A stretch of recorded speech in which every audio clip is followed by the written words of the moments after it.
Welcome to the recorded version of Caregiving for People with Non-Alzheimer's Dementia from June 4th, 2019, part of the National Alzheimer's and Dementia Resource Center webinar series sponsored by the Administration for Community Living.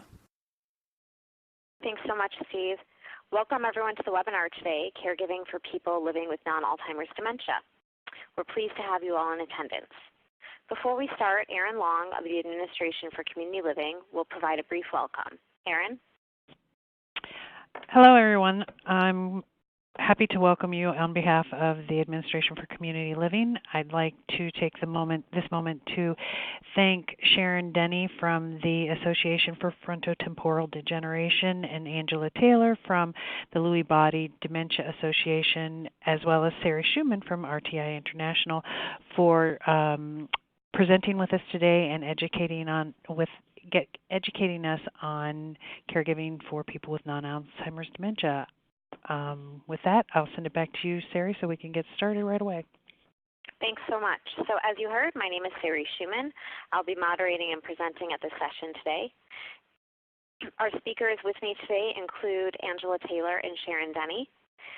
Angela Taylor is the Senior Director of Research and Advocacy for the Lewy Body Dementia Association, where she leads research, advocacy, and educational activities of the organization.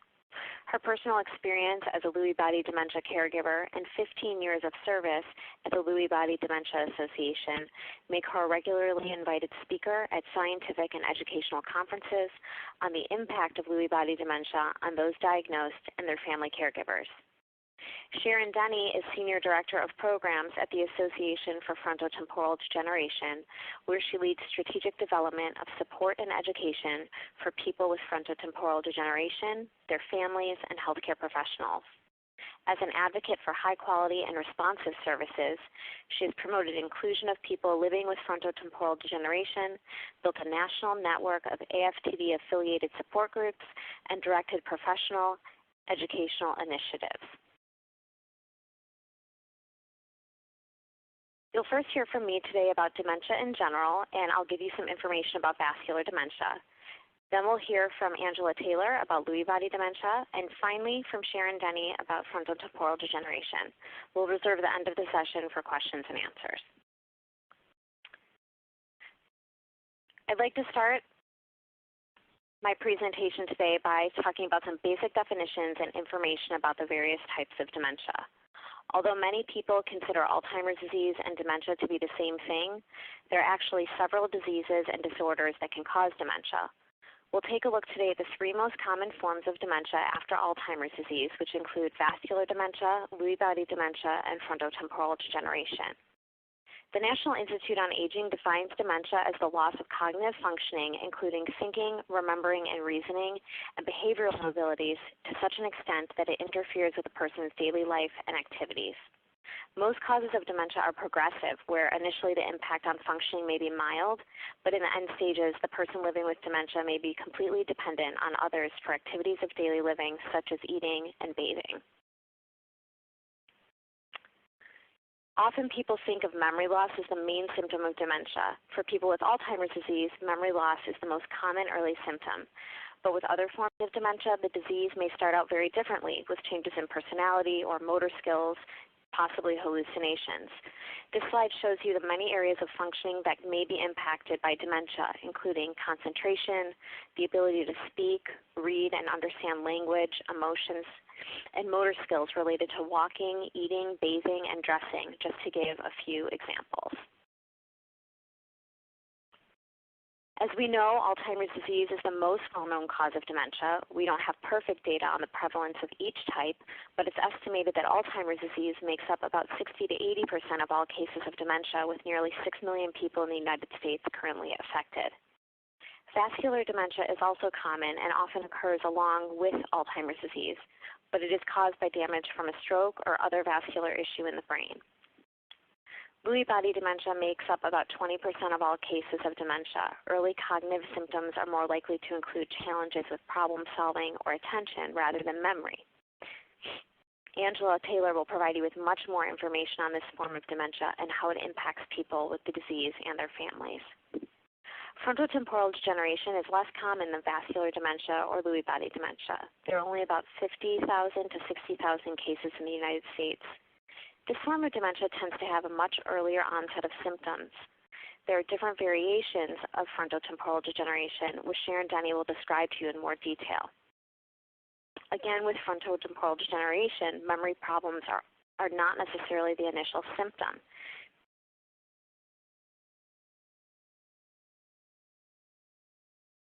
So I've mentioned some of this information in the prior slide, but I want to highlight some of the ways that different forms of dementia can present differently, which impacts the experience of the person living with disease and their family members.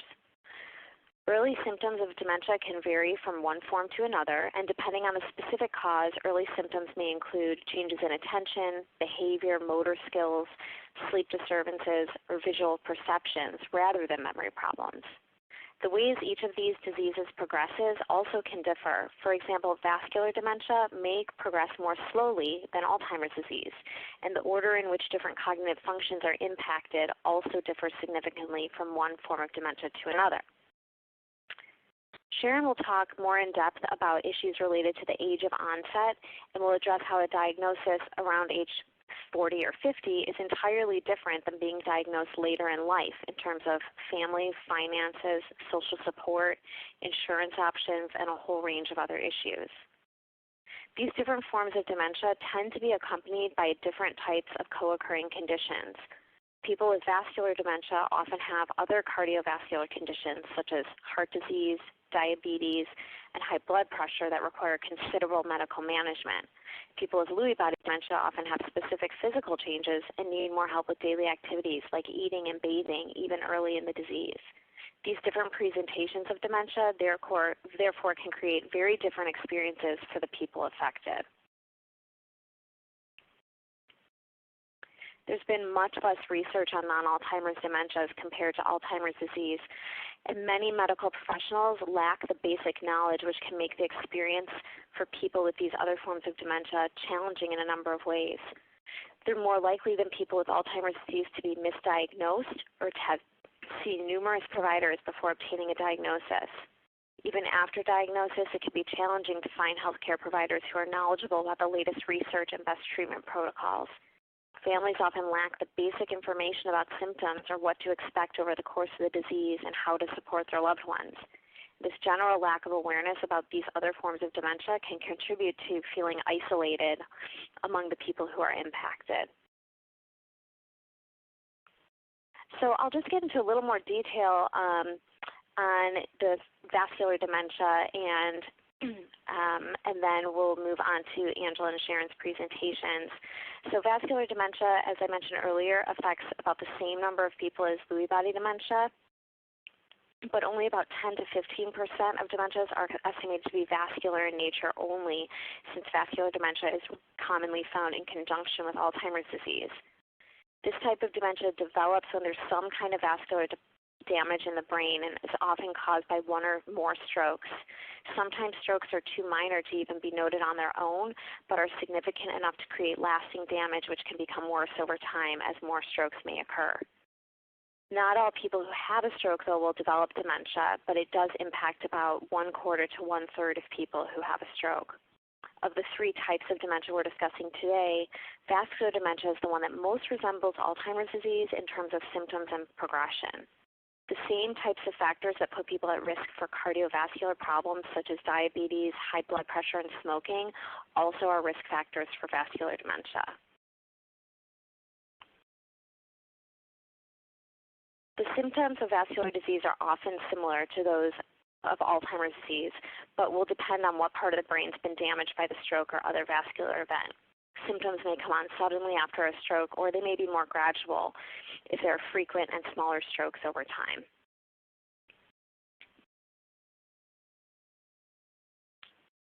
So despite how common vascular dementia is, there's not a lot known about how the experience of caring for someone with vascular dementia may be different from Alzheimer's disease. We do know people with vascular dementia often have coexisting medical conditions, and that coordination of medical care that this involves may mean greater reliance on caregivers and require coordination with multiple healthcare providers. Research on whether the burden these caregivers feel is greater than, if it's greater than Alzheimer's disease, is mixed. So we don't know a lot about the specific supports and services needed for this group of caregivers and whether those needs may differ in a significant way from caregivers of people living with Alzheimer's dementia. So I'm going to turn things over to Angela now to give us more information about Lewy body dementia. Okay, thanks, Sarah. I really appreciate the opportunity to be here today and talk about LBD. All right.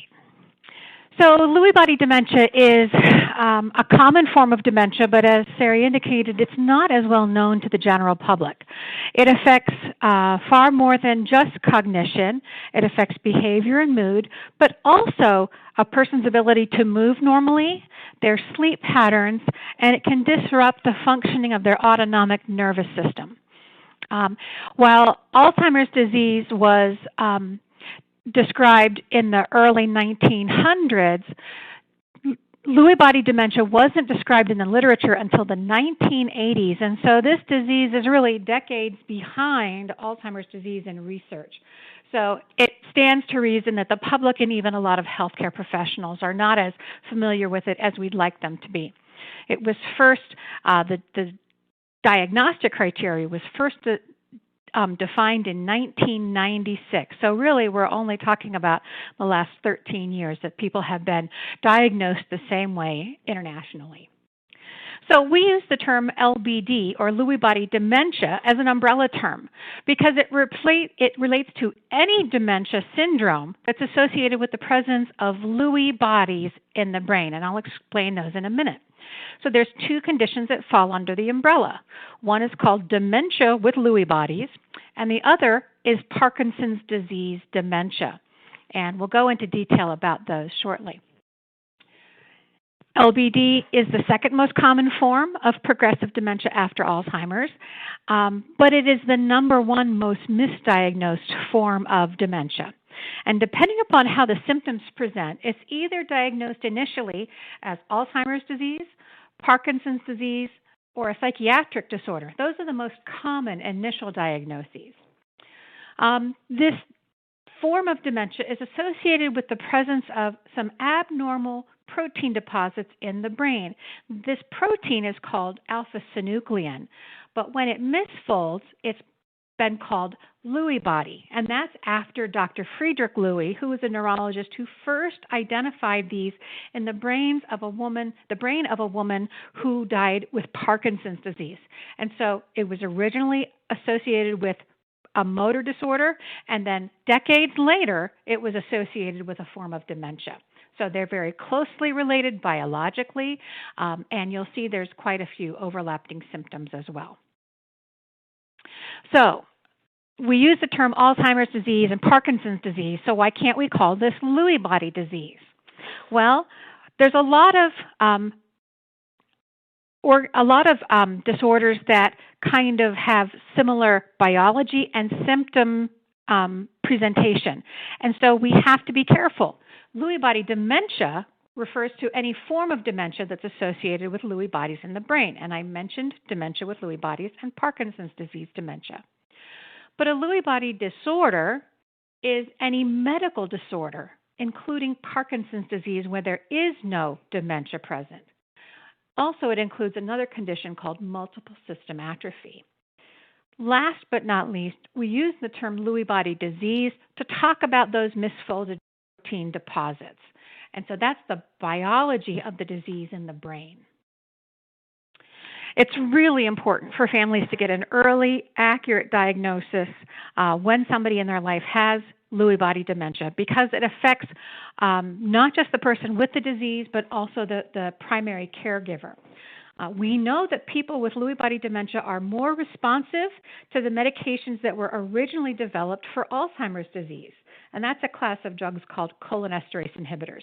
And so they can truly benefit in a more substantial way from early intervention. On the flip side, we also have to be protective with a diagnosis because it helps avoid certain medications that may have more severe side effects in people with LBD compared to people with Alzheimer's disease. Most importantly, and that's certain kinds of antipsychotic medications. But it goes as far as even certain over-the-counter medications or anesthesia. So these early diagnoses can help protect people from getting medications unless it's absolutely essential. And last but not least, it allows us to provide greater education and support to the family caregivers and ensure that individuals with LBD and their family members get referred to services that will help them over the course of the disorder. So dementia with Lewy bodies, we'll speak specifically about this, is quite challenging to diagnose. I mentioned earlier that sometimes people get different diagnoses based on what the earliest symptoms of DLB occur. And so if a person starts mostly with cognitive symptoms, they might be diagnosed with Alzheimer's disease. But if they present instead with visual hallucinations and cognitive impairment, that might be diagnosed as a psychiatric disorder. But over time, a person with DLB will develop a whole cluster of symptoms that help doctors more clearly diagnose DLB. It also requires a specialist to diagnose, and sometimes people who have DLB may originally start with something called delirium, where they have a sudden change in cognitive function. So it often masquerades as something else. It's also challenging to treat, as I said, because of medication sensitivities, and there's really no FDA-approved medications for many of the symptoms of LBD, and so we have to use medications that were originally developed for other disorders. It's not on the public's radar, although we do see celebrity diagnoses and major news stories that are helping to bring this to the forefront, although we don't want anybody to be diagnosed. These are the stories that really grab the public's attention. Recently, Ted Turner came out and indicated he was living with Lewy body dementia. And of course, when Robin Williams passed away, later it was learned that he had Lewy body dementia as well. So we find that these families who are living with this disease struggle because nobody in their life knows about this disease, and many of their healthcare providers don't as well. So we have to find ourselves as family members as being really proactive advocates and even educators in places like emergency rooms, dentist offices, or anytime we have a loved one going into surgery. The most important takeaway from this particular slide, though, is that if somebody is in the hospital with LBD, it's really important that a neurologist be called to consult, because the treatment of their behavioral symptoms requires a very careful strategy. So I'm going to go into the symptoms now of the disorder and how we can adapt our lives and provide support to that person. So the cognitive symptoms of LBD and some differences from Alzheimer's disease. As Sari mentioned, it's not always forgetfulness, although people with LBD can be forgetful. More often, though, they're having problems with their executive function, problem solving, analytical thinking, or doing things in sequence. That's impaired very early, as is their ability to pay attention. And so that may mimic a memory problem. They actually don't take information in initially. They can also have a problem with the way they understand how things relate in three-dimensional space. That's called visual spatial problems, and their speech may also be altered. So for this, we really, cognitive symptoms are largely treated with some of these medications developed for Alzheimer's disease. People who are struggling with changes in their cognitive function may benefit from counseling or therapy so that they can learn to adapt and adjust emotionally to their diagnosis. But on the caregiving side, we have to adapt as well, and that's learning to slow down the pace of life, be flexible and adjust our own expectations, and also as caregivers, families need to learn how to accept help that they might not normally be seeking. Cognition in LBD fluctuates as well. That means from day to day or even hour to hour, a person may function differently. They may not have the same cognitive skills, and it can happen unpredictably. They can have sudden episodes of confusion or excessive daytime sleepiness. We have research shows that some people benefit from psychostimulants, and from a caregiving perspective, we have to be prepared that within a given day, we cannot predict what their cognitive abilities will be. We do have to build in a little extra time, certainly be patient as we work together with them. And because they may be struggling, they will tire out more easily, and so planning a nap within the day is also very helpful. People with LBD will have Parkinsonism or changes in movement that resemble Parkinson's disease, and that can look like muscle rigidity or stiffness, or a change in their gait where they have a shuffling walk. Balance problems or falls are common and often can be an indicator, even if you don't notice some of the other symptoms that are Parkinsonism, that we need to explore Parkinsonism. Tremor may be present but is generally less pronounced than what's seen in Parkinson's disease. But you'll see that slowed movement and decreased facial expression. These are all very common. And what people are often surprised at is also the voice is affected. A person may have a softer or a more whispery or a hoarse-sounding voice. So for the Parkinsonism, medicine developed for Parkinson's disease, specifically carbidopa-levodopa, can be helpful, but it may also worsen or create or cause visual hallucinations, which is another LBD symptom. So that has to be reserved for when the motor symptoms are more significant. Physical therapy, OT, and speech, those are all very helpful add-on therapies to accommodate the changes in movement, and certainly an assessment of safety in the home environment is very important. The autonomic nervous system goes through some change as well, and that alters everything from a person's temperature regulation to their blood pressure and their digestion. So dizziness and fainting can occur due to blood pressure changes, excessive sweating or senses of cold for temperature regulation problems, but even early urinary incontinence. Or chronic constipation. These are common and part of life with LBD. And so we really encourage families to look at these other symptoms and be proactive and talk to the doctor about things like compression stockings or added salt, or ensure that they have adequate hydration if fainting is a problem. Dressing in layers will help address this temperature changes. A toileting schedule and medications or stool softeners can help with the constipation. And certainly if anything suddenly changes, that requires a call to the physician.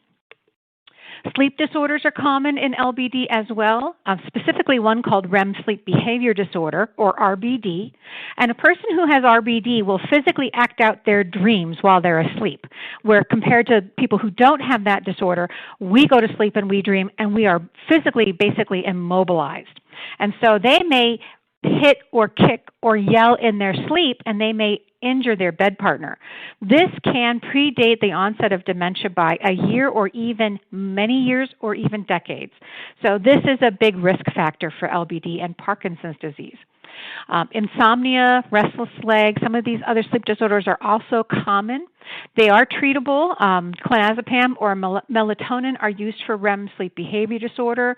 But again, we want to assess the sleeping area for things that can improve safety. We need to balance out sleep during the day and naps with staying up long enough that they have a good night's sleep, and also regular sleep hygiene, things like eliminating caffeine after dinner. One of the more challenging problems families experience are changes in behavior and mood, and that's specifically visual hallucinations and delusions. These are very common, and in other disorders, other forms of dementia as well, you'll experience depression, apathy, anxiety, things like that. So we find that in LBD, the cholinesterase inhibitors, which are initially used for cognition, can also be part of a long-term strategy to treat behavioral changes in LBD. But from a care perspective, we have to learn to walk into their reality and accept that we're not going to be able to talk them into our reality. We have to accept where they are and respond to the emotions that they're expressing through their behavior, through their words. We can try redirecting their attention. These symptoms generally are not, they have an ongoing presence, but if they suddenly worsen, that's an indication that something else may be going on, like a urinary tract infection. So with LBD, we do have to look at safety across the board. Driving is one of those early issues that we have to look at, because a person with LBD not only has reduced attention and slowed thinking and changes in how they look at things in three-dimensional space, but also those visual hallucinations and slowed physical movements. And all of those can make driving unsafe. So caregivers have to really assess from their own judgment whether this is a risk that needs to be stopped. They have to have conversations with the provider, and that can be done in advance if they have safety concerns. But we really encourage family caregivers to trust their judgment and ask for help from the healthcare provider who can step in and really set a boundary that doesn't disrupt the caregiving relationship. Certainly there are alternatives to driving: friends, family, and senior transportation services. But this is an area that caregivers and people with LBD have to address early on in the disease. I want to wrap up just by talking about some unique implications for caregivers when we're talking about LBD. That includes early dependence in activities of daily living, especially in the areas of urinary incontinence. Their visual, spatial, and executive function may make it hard for them to plan and follow through on plans, and certainly that fluctuating cognition. So from early on in the disease, caregivers play a very significant role in helping people with LBD navigate their everyday life. Public awareness, as Sari mentioned, because there isn't a lot of it, there's a strong sense of isolation. We've got to be educators when we're often just adjusting to living with this disease, as well as passing along information to our primary care providers, hospitals, and other healthcare providers. Caregiver burden in LBD. There's been some initial research that suggests that people who are caring for somebody with LBD may experience moderate to severe caregiver burden. And so we've got to explore this a little bit further as well. In the end, as healthcare providers, you can really be a strong resource for families, help them learn about the symptoms and the treatments, empower them to advocate for the comprehensive and appropriate LBD care, make sure they're getting referrals to community-based services, help them find a community of support. Certainly, LBDA has a lot of resources on our website. Facebook has a lot of support groups online, and certainly community-based support groups as well. Nobody needs to face this disorder alone any longer, and there's a lot of avenues for them to connect with others who are walking in their shoes. And certainly, we encourage you to help them learn self-care and coping strategies, reminding them that they are as equally important as the person they are caring for. And so I'd like to leave you with my contact information. If you have any questions, look forward to hearing from you later.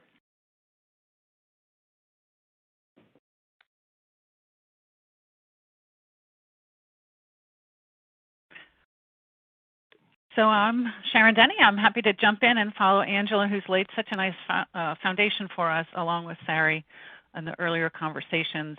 And I'm very happy to be with you today to talk a little bit about frontotemporal degeneration. So as you've heard a little bit, the location of damage in the brain is really significant to the type of dementia that someone experiences, and especially the types of symptoms that people have. In FTD, there are three main clinical presentations. The damage is in the frontal and temporal lobes of the brain. So if you think of putting your hand on your forehead and then over your ears, those are the parts of the brain we're talking about. And these are the areas that control different types of cognitive and behavioral and emotional functions. So the three main presentations of FTD are behavioral variant FTD, primary progressive aphasia, and then some related movement disorders that on this slide are progressive supranuclear palsy and cortical basal syndrome. These we'll talk about a little bit more as we move ahead, but these are different symptoms. It's not primarily a memory disorder, as Sari said. And the clinical symptoms are definitely one of the things that distinguish FTD from some of the other types of dementia. The other, as was mentioned too, is the age of onset. So the average age of FTD onset is in the mid-50s. There's a very wide range possible. So there are some very unusual cases of people diagnosed in their 20s on up into the 80s. But if you think of this as a younger onset disorder typically, it is the most common form of dementia for people under the age of 60. And then the third factor that really characterizes FTD is the prevalence, which again, as has been mentioned, it is a less common form of dementia. And so there's about 20 cases per 100,000 people in the 45 to 64 age group, with an estimated prevalence of about 50 to 60,000 people in the U.S. This is a very soft estimate. There's still significant challenges in diagnosing FTD with confidence, and so many people believe this is an underestimate. But with the definition of a rare disease by the NIH and CDC that of 250,000 people affected or less, FTD does fall into that category of being considered a rare disease. This is kind of a busy slide, but what I wanted to do here is just underscore the idea that FTD is not one disease. It is actually a spectrum of different disorders that affect the same parts of the brain that we've identified. These different clinical subtypes are identified by the earliest symptoms that are identified and can be traced and are prominent in terms of what the experience of the disease is by the person who experiences them. What I want you to do is kind of focus on the 4 that are highlighted in the middle of this rainbow. So you'll see here behavioral variant FTD. This is the most common subtype of FTD, makes up about 60% of FTD cases. And this is a form that's characterized by damage in the frontal lobes. And so you do see the difficulty with executive functioning that Angela was describing with planning and organizing. There's also a decreased judgment, an ability to be self-aware, which contributes to poor decision-making, and disinhibited behavior, which is really characterized by sort of a lack of restraint over following social norms. People who have typically been very polite and functioning, adapting their functioning to the setting that they're in, lose that ability to show that restraint. And you see breaking through some inappropriate behaviors in ways that didn't happen before. There's also a significant loss of empathy and other social and emotional changes that go along with behavioral FTD. The next 3 to your right are all different types of primary progressive aphasia. And this is primarily a language disorder. And the different subtypes here indicate different specific impairment in language. So the semantic variant is when people have fluent speech, but that there's a decreased ability to recognize words, and there's a loss of meaning of those words for these individuals. Then non-fluent or agrammatic primary progressive aphasia is characterized by a halting speech or difficulty articulating. And people fall back on using shorter phrases, and they kind of lose the grammar of language that connects their sentences together.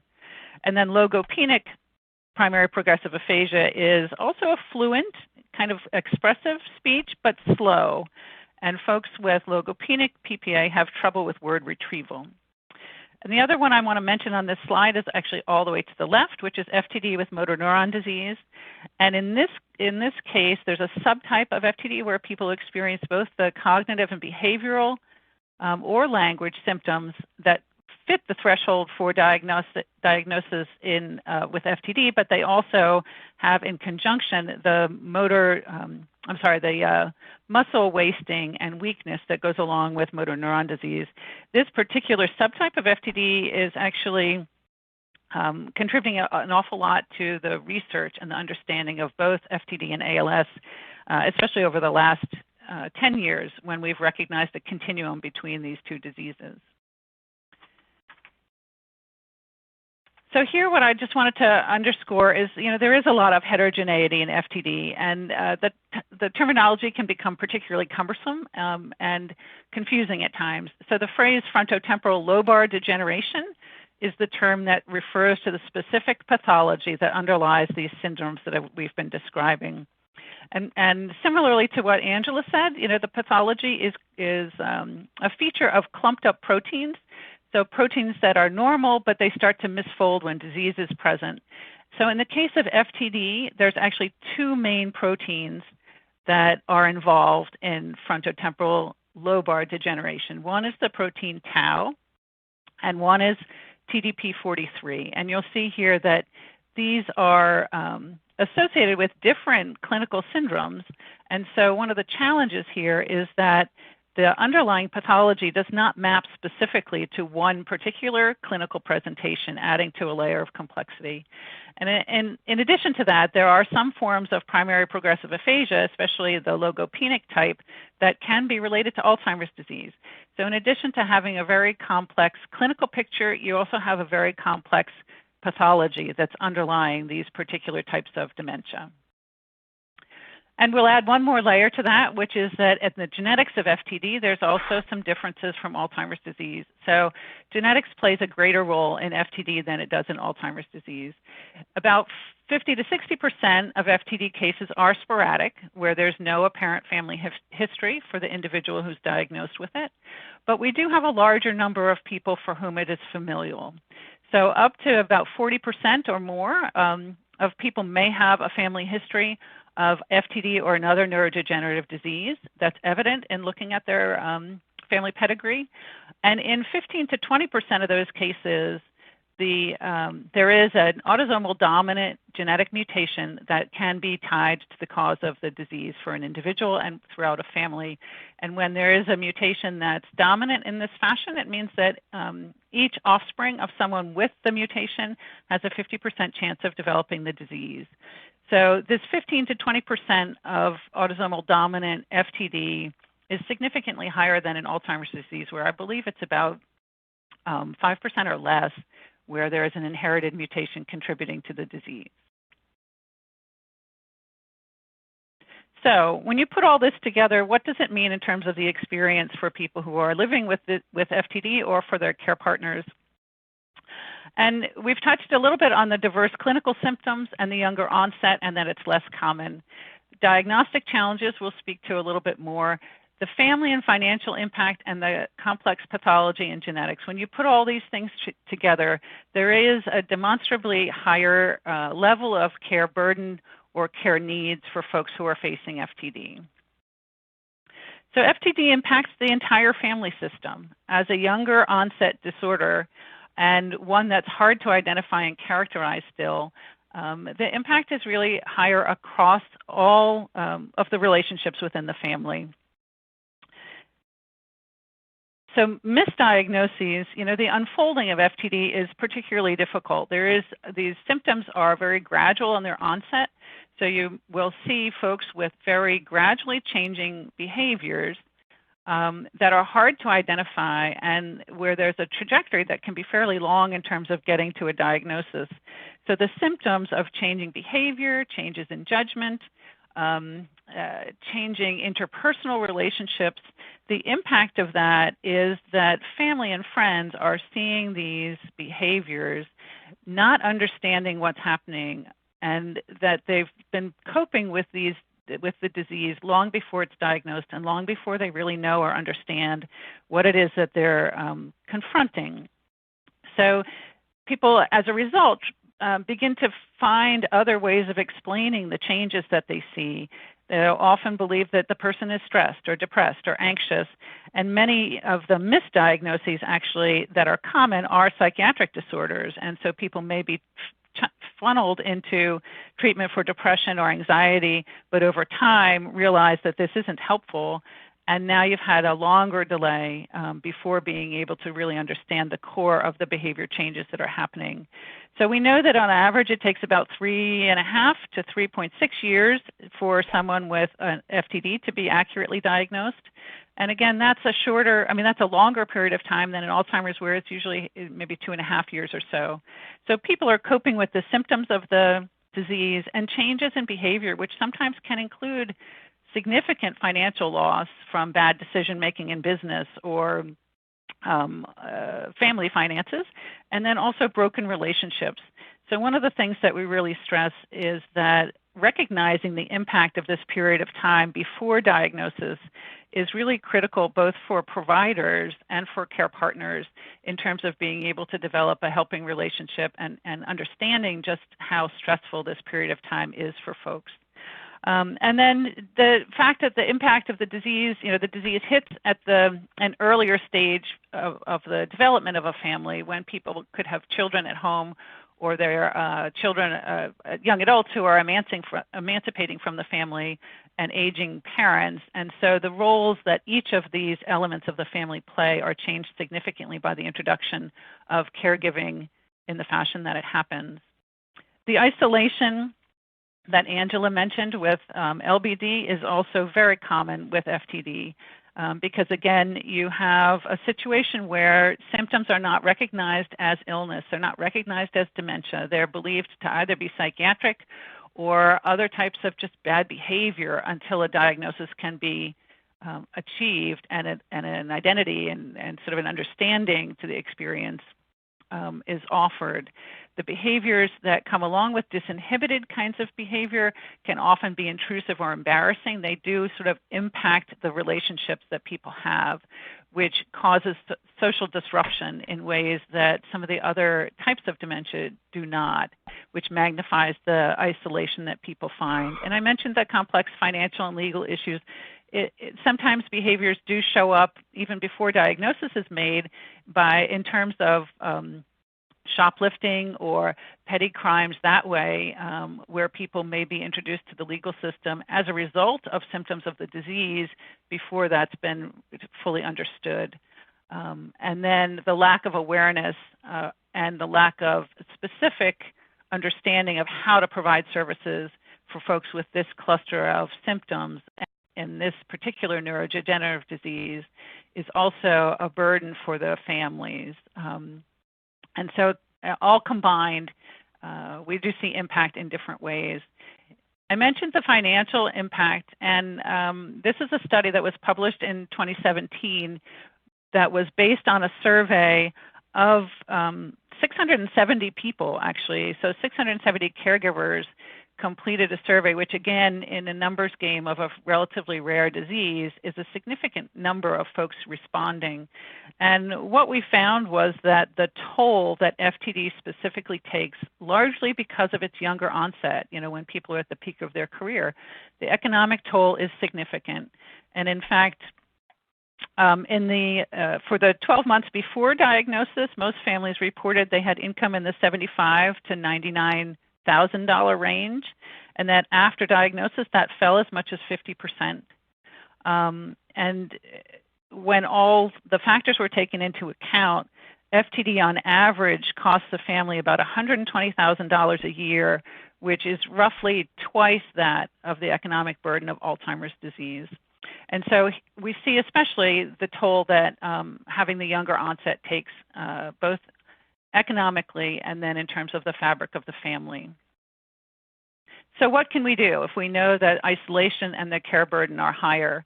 There's a couple of trends that I want to point out as kind of a fundamental aspect of this. One is that the focus on quality of life, of course, is critical. And in recent years, there has been a greater effort to really maximize the inclusion of the person with FTD. As diagnosis gradually becomes earlier, people are able to participate in care decisions and in planning in ways that they have not been able to if they're diagnosed later on. This is a prime mover for why earlier diagnosis is necessary, because in many, many cases, the person with the disease has almost been excluded from an active role in determining care and decision making, which in some cases not everybody is able to because of the impact of the disease. Some may have a greater impairment in their own judgment, but still being able to include folks with the disease along with family members, each to the point that they're able to be, is really important. And we also know that the best intervention in FTD still definitely is a well-informed, empowered person with the disease and care partner, and those become the goals of care from early on. So what can we do for education? The key here is to make sure that people have access to specific information about FTD so that they realize this is a different form of dementia that has distinct symptoms. Understanding that the symptoms people face are from the disease is also really critical. Many people think it's willful behavior and that the person could be behaving differently if they would only recognize what was wrong and act accordingly, which is really the definition of the disease. These are not symptoms that the person can control. And so having that understanding is really important in order for care planning to take place. This is not willful behavior, but is often confused for that. And then Alzheimer's disease approaches really aren't sufficient. So when people with FTD, if they have intact memory, the approaches that Alzheimer's disease relies on may not work for folks with the ability to remember and be resourceful and have different types of cognitive impairments. From the medication standpoint, Alzheimer's disease medications are not indicated in FTD. The proteins are different. So going back to the proteins that we've been mentioning for each of these disorders, Alzheimer's medications are often counterindicated in folks with FTD because, though there's a chance that some of the underlying pathology is Alzheimer's disease, it's not inappropriate that a doctor carefully consider that as a brief trial. Again, the complexity makes it really difficult, but in most cases of FTD, Alzheimer's meds are not going to be helpful. Non-pharmacological interventions are really key. So having a productive daily routine, making sure to look at the simplifying and structuring the environment, and making sure that adequate supervision is available within a level of respect and dignity for the person and within the resources of the family is really important to be able to kind of shape the behaviors that might come along with the symptoms. Assessing for safety is critical. You know, declining judgment and lack of awareness are a bad combination for folks who have access to power tools or driving or guns and weapons. And so ensuring that the environment does not provide easy access to these things is a critical consideration at every step of planning for care. And as Angela mentioned earlier, advocating for services for folks who are not fitting into the regular aging services network is really important. And so the age of onset here is a real critical factor where people do need extra assistance from providers and extra consideration to try to access the benefits and the resources that they need because they are not automatically available. And so we're adding on additional layers of need on top of the caregiving that the families are already providing.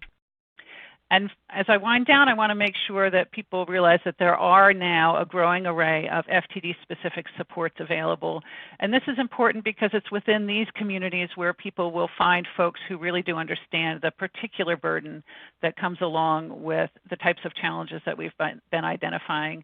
So whether they're face-to-face groups, phone or online groups, there's a real effort within these communities to help reframe the experience of the guilt and the hurt that families face, to reframe the relationships, and then to be able to do some creative problem solving and figure out how to tailor general interventions for a particular person's need as best as possible.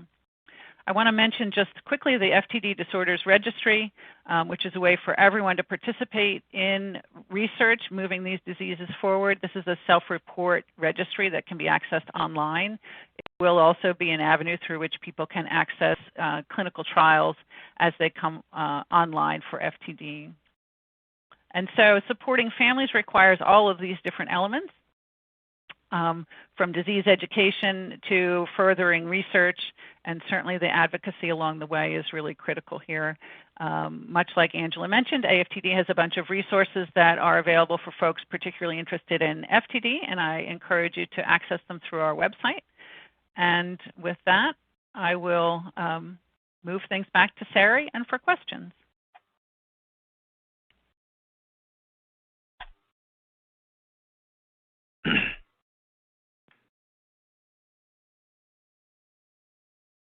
Sari, if you're there, we are not able to hear you. I don't know if perhaps you might be on mute. Can you hear me now? Ah, there you are. Okay, not sure why that happened. So we'll move to questions now for the rest of our time together and for the next 10 minutes or so.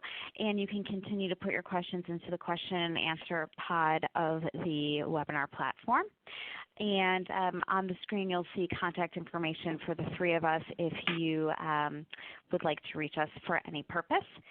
So I wanted to start with a question that came in for both of you, Angela and Sharon, about addressing the issue of diagnosis and communication of that diagnosis from a physician to a person with Lewy body dementia or frontotemporal degeneration. Is there any support that you give on your websites about how physicians might do this? Are there suggestions that you might give the caregivers to encourage their physician to talk to the person they're caring for? If you could just address that in whatever way makes the most sense for the particular, for Lewy body or FTD. This is Angela. I'll go ahead and jump in. I think there are research shows that there are a lot of people who report not being told they have a diagnosis. I'm not sure if that means they weren't told or they don't remember or they didn't understand their diagnosis, but certainly there's a very large proportion, somewhere around 50%, who don't recall being told that they've been diagnosed with a form of dementia. I think our stance is it's essential both for the person who is living with dementia and their family to know about the diagnosis. I think there's some hesitancy in delivering that information by some physicians because they don't feel like they have adequate tools yet to make a significant improvement in their quality of life. But I will tell you that within LBD, we certainly see that with comprehensive clinical treatment of all of the person's symptoms and adequate education and support for the caregiver. So from our perspective, I think it's an essential part of optimizing everybody's well-being after this condition has started. I definitely would echo that. I think the real challenge that folks receiving an FTD diagnosis face is that we know that there's more people who are actually now perhaps making a diagnosis of FTD than know about resources to offer. So to the point that Angela said, where people feel there's not a lot they can offer, doctors should really know about our organization, should know where there is information that can be delivered to the family when the diagnosis is made, so that the focus is on quality of life and that there are things you can do to manage some of the symptoms, to shape some of the symptoms, and to continue to learn about the disease. So I think everyone knows now from your slides, from both of your slides, where to find more information about the specific types of dementia. Do you have any suggestions for people on resources for finding practitioners who can accurately differentiate between the different types of dementia? This is Angela. I can jump in with that again. The Lewy Body Dementia Association has formed our Research Centers of Excellence program. We have 25 leading academic sites across the country that we have identified that can provide expert differential diagnostic services. These are major academic research centers. So that's one thing. But many people don't have access to that. I think the most important thing they need to know is that you can't rely on a primary care provider to make a differential diagnosis of these less common forms of dementia. The primary care doctor is going to be great at saying, yes, I see cognitive change, and yes, it might look like Alzheimer's disease. But if there's anything that suggests it might not be Alzheimer's disease or it seems atypical, it's really important for those individuals to get referred to a neurologist. And from there, if even a neurologist isn't able to diagnose it, we encourage people to go to specialty clinics, like a memory disorder clinic at a teaching hospital. I would echo that. There is also a network within, so there's a network of clinical centers that are specializing in FTD. There are also the federally funded Alzheimer's disease centers where they have the capability of doing a comprehensive evaluation with the level of detail that's necessary. We will often tell folks for FTD that if you're able to get to a place where they are diagnosing more people, where there is simply more experience seeing this type of dementia, that's where you can have the greatest confidence of getting the most current information. And I would again underscore advocacy on the part of the person with the disease and the family, so that if something doesn't make sense in what you're hearing from the general practitioner level or even a community neurologist, you may need to be the one to advocate for an additional referral if what you're experiencing and what you're hearing doesn't intuitively make sense with the additional information that's being given about the diagnosis. Great, thank you. Another question came in asking about if there's any suggestions or specific resources available for how to develop a productive daily routine if communication becomes difficult with a person with Lewy body dementia or frontotemporal degeneration or another type of dementia. Do either of you have those kinds of resources on your website, or do you have any suggestions?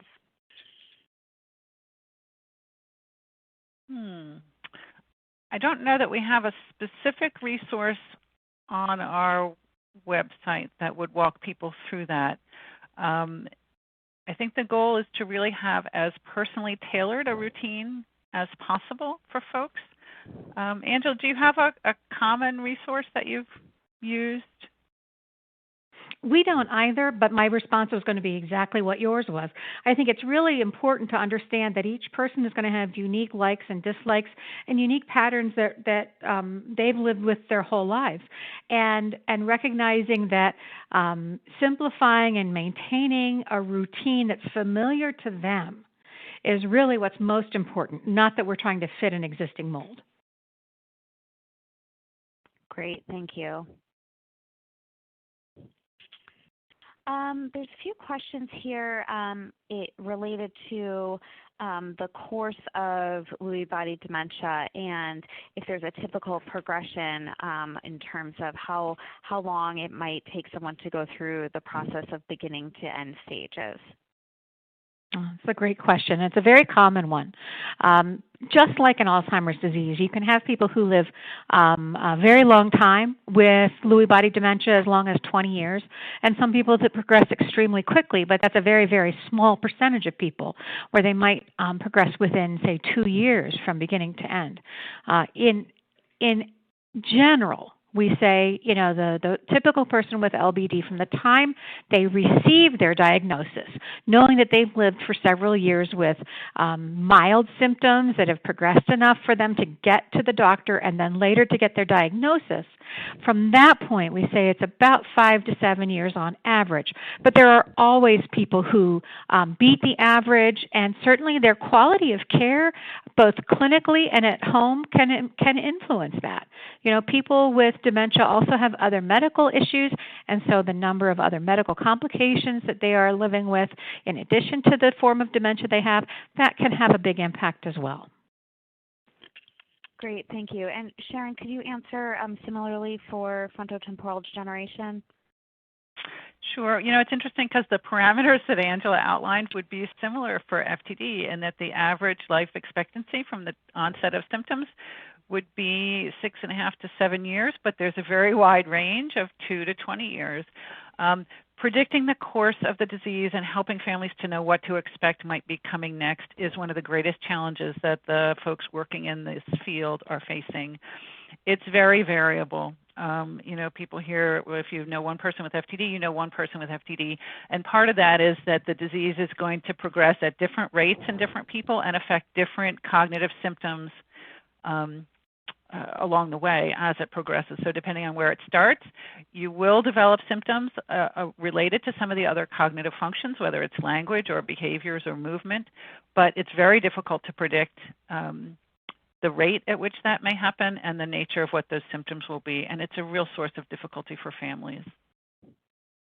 Great. Thank you so much for your responses to those questions. It does look like we have run out of time for today. I want to thank you both so much for your presentations today, and I'll turn it over to Steve Morse for some final comments. Okay, great. Thanks, everyone. Great presentation. Yes, it is time for us to wrap up, everyone. We've reached the end of our hour here. Unfortunately, we're out of time.